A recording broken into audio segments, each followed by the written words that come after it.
Election அப்படின்னு ஒன்று வந்தாலே இவர் வந்துடுறாருங்க.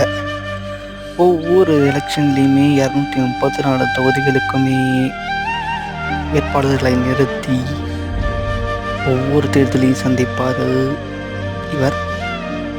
இந்த முறை காரைக்குடியில் போட்டியிட்டு கிட்டத்தட்ட 21,000 மக்களுக்கு மேலே தான் பெற்று டெபாசிட் இழந்திருக்கிறார் நம் தமிழர் கட்சியினுடைய தலைவர் ஒருங்கிணைப்பாளர் திரு சீமான் அவர்கள்.